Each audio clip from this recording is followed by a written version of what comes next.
Muchas personas me escriben con respecto al tema de los sueños, cómo interpretarlos. Por empezar, hay que analizar que cada persona se encuentra en diferentes realidades.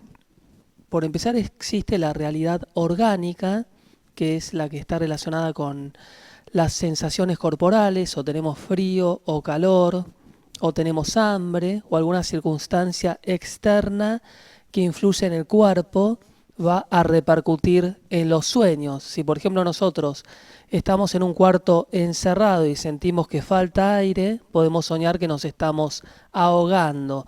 Pero ese sueño va a tener que ver con una realidad orgánica que estamos viviendo en el momento presente. Si tenemos calor, porque dejamos la estufa prendida, podemos soñar que estamos en un desierto. Pero esto tiene que ver, repito, con una realidad orgánica que siempre va a repercutir de una manera inmediata, independientemente de que estemos despiertos o dormidos, siempre la realidad orgánica de una necesidad corporal va a manifestarse. Si tenemos frío, estemos despiertos o dormidos, vamos a buscar el calor de alguna forma. Entonces siempre vamos a intentar buscar el confort o la comodidad para poder solucionar ese problema circunstancial orgánico. Entonces la realidad orgánica forma parte también de la actividad onírica. Después otra realidad más profunda aún tiene que ver con nuestra realidad psicológica. Esto ya tiene que ver con el nivel de madurez. Tampoco es lo mismo un niño de 10 años que un hombre de 30 años, una persona que ya creció y que se desarrolló a una persona que está en etapa de crecimiento. Pero la realidad psicológica, en el punto donde nos encontremos parados, va a influir mucho en los sueños. Van a ser los sueños reiterativos de acuerdo a nuestra realidad psicológica. Si nosotros tuvimos conflictos con alguno de los padres, entonces podemos soñar en forma continua con sueños opresivos, y ahí también se entrelaza la realidad orgánica con la realidad psicológica. Podemos soñar, si tenemos calor, que estamos en el desierto y en el desierto nos persiguen. Entonces ahí esa opresión tiene que ver con una realidad psicológica. Siempre hay una parte nuestra que va a intentar liberarse y una parte opresiva que tiene que ver con esa realidad de los traumas que tenemos que vencer.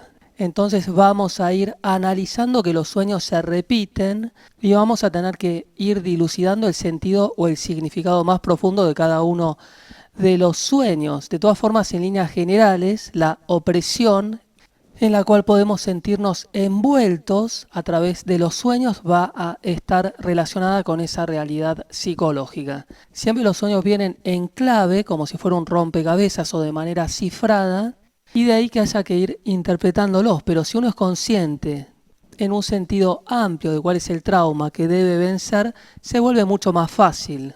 Uno va a ir repitiendo una y otra vez los diferentes traumas a vencer hasta que pueda saltar a otra realidad. Así que tenemos la realidad orgánica, la realidad psicológica.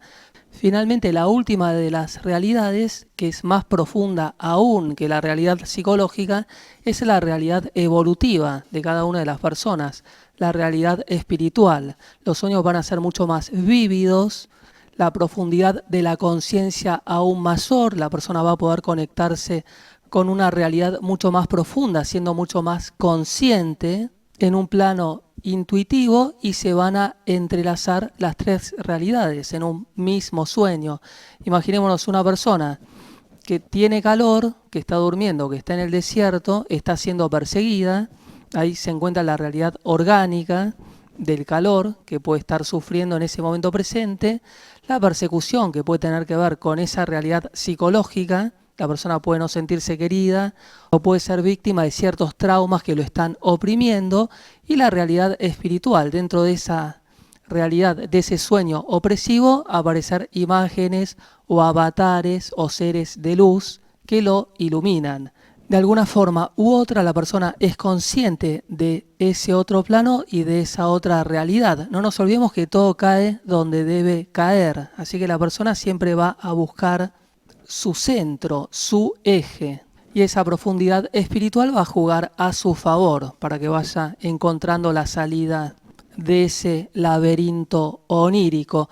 De todas formas, independientemente de que la persona crea o no en otras vidas o en lo espiritual, se van a entrelazar las tres realidades, ya que no todas las personas tienen el mismo nivel de profundidad en los sueños. Hay personas que sueñan muy diferentes que otras.